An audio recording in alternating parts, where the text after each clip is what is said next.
So One Piece chapter 1178, Awakened from a Nightmare. Okay, obviously the title is kind of implying that everything is over. It's the calm before the storm, I think, right? It's always the calm before the storm.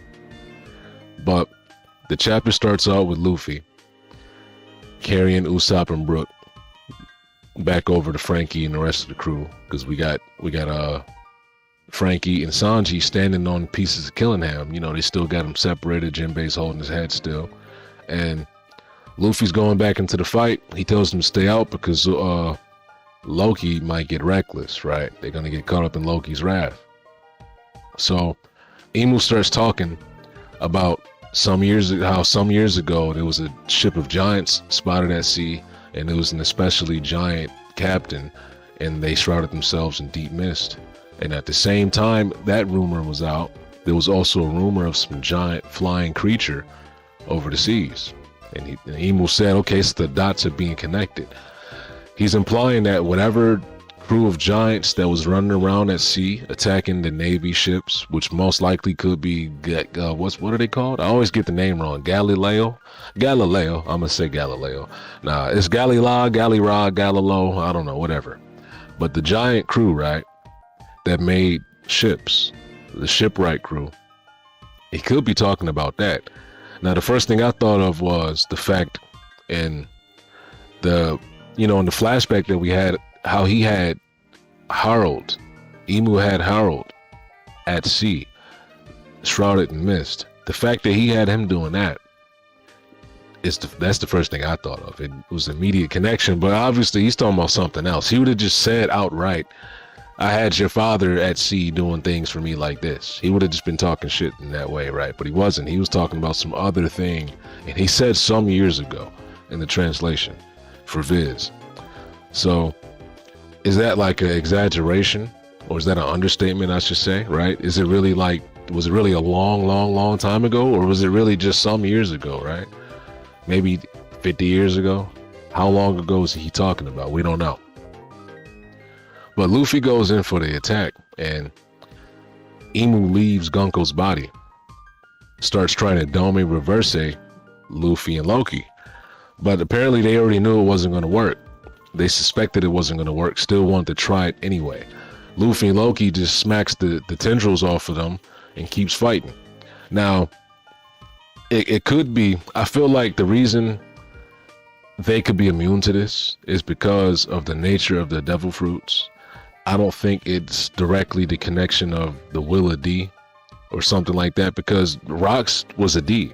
He had, he was a D member, a D clan member, and he still got Dome Reverse. So it's something beyond just having unbreakable will and all that sort of stuff, right? Or wait, actually, hold on, wait. I just opened up the door, right? Because maybe I'm completely wrong about that. Maybe it is directly your will. They see this guy as a complete target and a problem. Rox was worried about his family in the situation that he got Dome Reverse. Imu started talking stuff and was kind of getting into his head. And it felt like he tried to strike him with the Dome Reverse once his mental fortitude was weakened enough. Because he was talking about how he's going to do this to his family and, all the other sort of stuff, right? And it kind of got Rox off kilter. It made him get off his point, right? He lost a little bit of focus. So I'm thinking maybe it could be that. It could really be the fact that these two have this indomitable spirit and this will right now, and they're just completely looking at Imu as an enemy.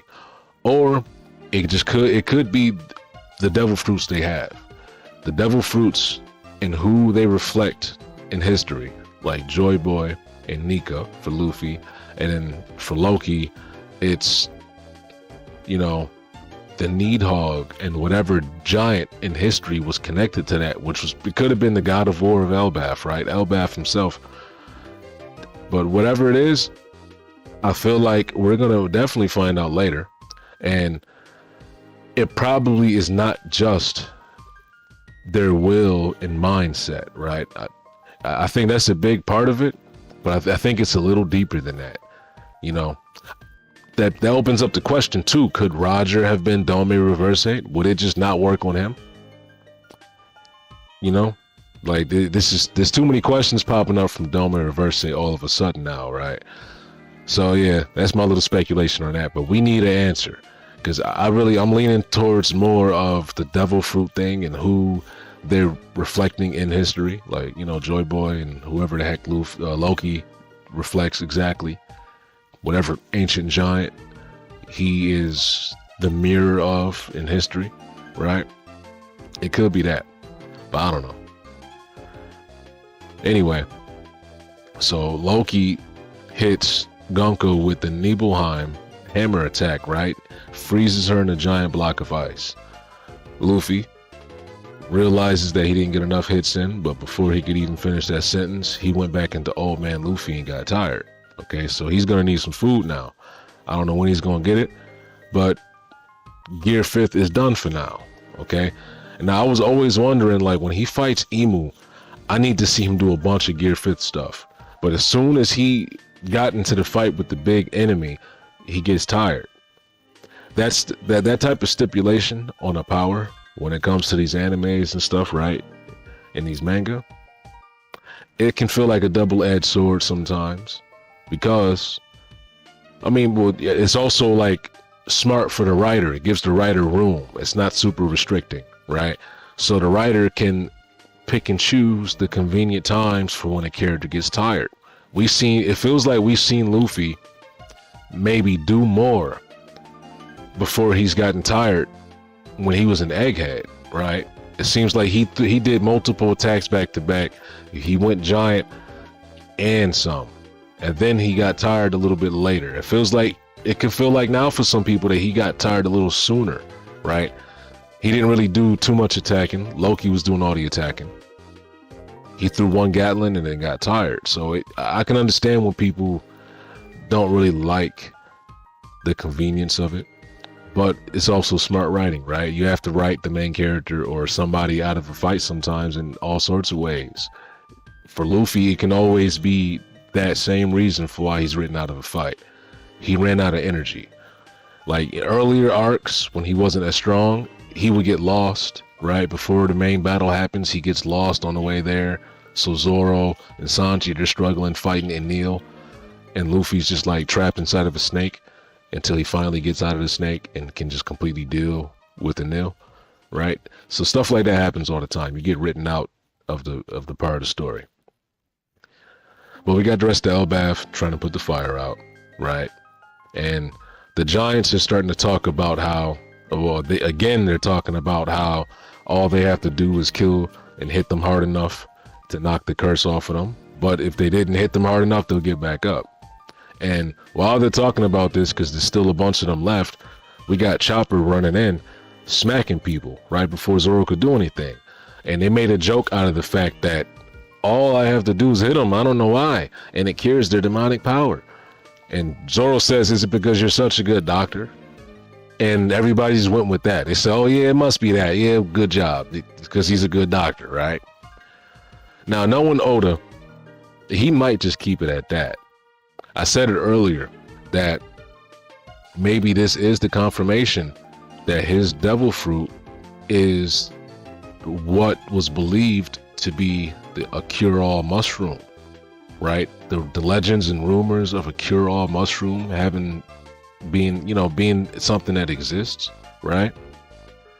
It could have been the fact that Chopper's devil fruit exists. And I also said that what if his human fruit, there's the mythical Zoan, what if it's a mythical Zoan human model, or however they say it, right? The model is doctor. That's the point I'm getting at. Human fruit model doctor, right?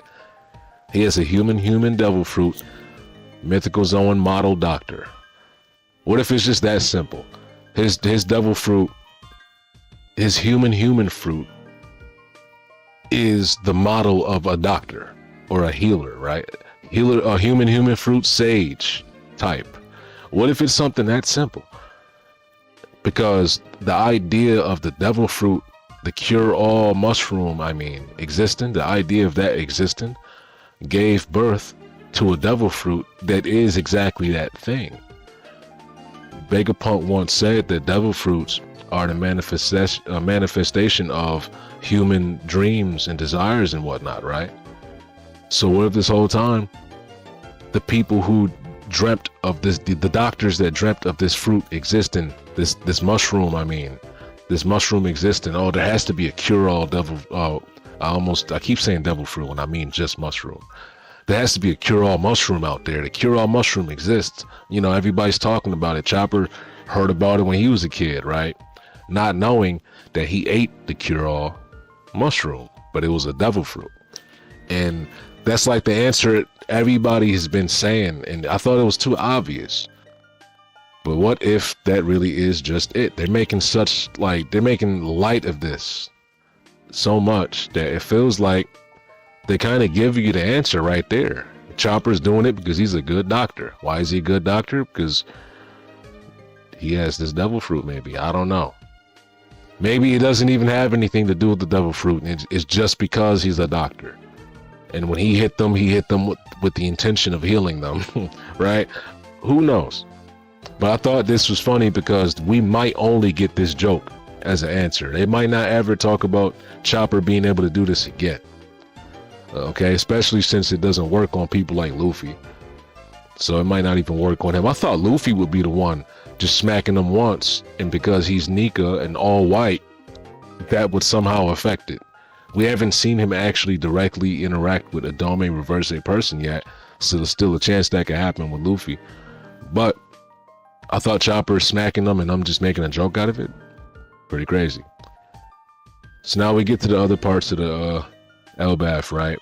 The library's on fire, and Robin and Saul are kind of surprised that Biblo isn't there. And all the books are gone off the shelves. I'm thinking, well, what if Biblo just shrunk all the books and swallowed them? And he's somewhere keeled over with stomach pain because he's choking on books and he's trying to spit them up. That's what I think happened. I think Biblo swallowed all the books. He put all the books in his mouth and he flew out the office. He flew out the library. I think that's exactly what happened. Okay. And then we get a scene, which I liked a whole lot, of Sanji and Frankie again, putting things in perspective for the readers, because Oda's done this a lot with in-story dialogue. Characters in a scene that understand what's going on in the environment that they're in, right? In the scene that they're in. And they start explaining things and putting in perspective for the readers. So we got Sanji again questioning how it didn't take long for things to get settled as soon as they started fighting back. Frankie answers saying it's not like this was an all-out war against the whole organization. Knights from the Holy Land or not, it's only 3 of them. If anything, they were punching above their weight against Elbaf, right? So again, that's putting the giants in perspective. Like, you know, earlier they mentioned how even a kid giant can kill a bunch of humans and a bunch of people because they're just so big and their nature is kind of destructive to that extent, right? If a giant went to sleep in a forest for humans and he rolled over once, he's killing a lot of shit just rolling over once, you know? If he's careless where he steps, that's half a town gone, right? Oops, I accidentally stepped on your city, my bad. So the giants are all, again, being put in perspective, but since the Holy Knights are being evolved, they're letting us know that it's not that they're weak, we're strong, and they were going in above their weight class. Like, the only reason they were able to subjugate Elbaf to any extent is because of that plan that Oda had them do with using children as leverage to blackmail them. So they literally couldn't fight back, because if they did, the kids would get killed. They didn't want to fight back. They couldn't fight back. They got taken advantage of, right? Even things like with Summer's thorns and stuff, they were giant size, right? So it's just all being put in perspective. People shouldn't have that many questions, right? I think it's perfect that he answers and understands that people have questions sometimes, and might not understand, like, okay, well, how can this even happen? How come the world government didn't just try to attack these people earlier? He's answered all that sort of stuff through dialogue, naturally, right? So we get to Summers laying on the ground, and for some reason he has a mechanical heart, right? And I'm thinking his mechanical heart situation is, it could be multiple things, but I'm thinking it's showing us that he might have been alive way longer than we thought he was, right? So now this contract takes your lifespan, right? But I think Emu or the Holy Land have these people with artificial hearts inside of them, so their vessels, right, can still be used after their supposed death. You know what I mean? Like, because Emu, if you just like it's like some Gecko Moria stuff, right? The empty vessel itself, the empty body, nobody's soul is inside, no consciousness inside. You know, your body can deteriorate. If your heart stops working, even if you put a soul inside of a body that has a broken heart that doesn't work, no life will happen because the body doesn't work, right? So I think these artificial hearts serve the singular purpose of keeping these vessels, quote unquote, alive enough that when the soul is put inside of them, the heart can start beating again and they can be used as some sort of a zombie. I think he's like they're basically walking zombies already. And I guess this would also make you think, well, does Saturn have a mechanical heart inside of him too? Because when he got the power taken away from him, his body started like almost rapidly aging. Like all the lifespan Emu took away from him caught up to him, because he was supposed to be dead a long time ago already. Only Emu's power was keeping his body alive, right? Maybe Saturn had a mechanical heart inside of him too, right? Maybe this is something they do in the Holy Land. Maybe it's a part of their belief. If they don't have a human heart, then they don't have to be tied to like these emotions and sentiments and all that sort of stuff. I don't know, but I feel like my first kind of speculation, the whole zombie thing, I think that might be it. Emu puts people on ice, right? There's a lot of ice lockers in his in the Holy Land. I think he has these people set up like zombies. They got mechanical hearts because their old hearts gave out a long time ago, right? And they need something to keep that body pumping blood so it can still have life inside of it, right? I think that's what's going on there. So we got Luffy. He needs some food. This is the end of the chapter, and they're sitting in front of the block of ice. Emu leaves from the block of ice. The shadow disappears. I don't think it's really Emu, obviously, because Emu's still in the Holy Land, but this kind of shows us, especially after we've seen this happen earlier with rocks, right? Emu materialized themselves through Saturn's body at God Valley and was able to do things, not with their hands directly, but through the extension that was Saturn. Like, he had his darkness, he had his energy, his power projected out of Saturn. Same thing he did with Gunko. The shadow left Gunko's body and he attempted to dummy reverse Luffy and Loki. Even though we've seen a physical form of Emu there, Emu still claims that they're in the Holy Land and will be leaving the Holy Land at the end of the chapter. So now we know for sure that when Emu does that manifestation, materialization thing, and it looks like he's jumping out of somebody's body, like with Gunko and Saturn, that's not really him. So the power that he gives them, it's like he has parts of him inside of these people. There's pieces of him inside of them. He can use it, but the real body is still at the Holy Land. Now, I wonder, is Emu gonna use the same circle that they have inside of the king, the castle, Harold's castle, in his throne room? They have a circle already in there. Emu might just teleport through that, right? Because we see when he materializes like that, that's not really the real body. I don't know what you would call it, but it's not the real body. It's the remote control puppet that he's using with his power connected to it. But if they cut the cord, it's not going to affect him. He can plug a new controller up or just throw the game out the window and start doing things himself, right?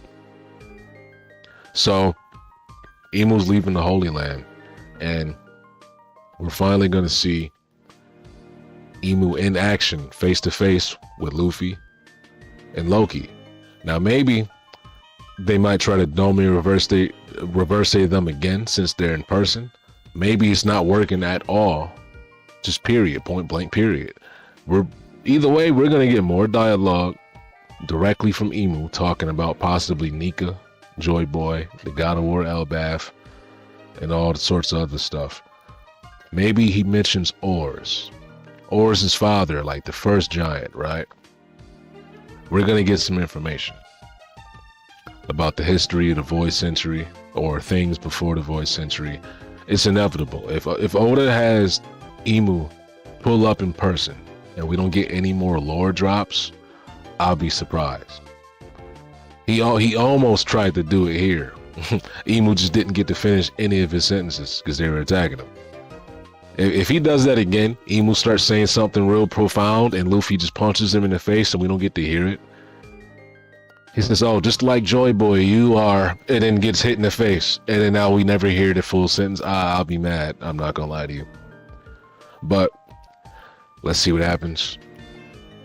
I think that's the end of this video.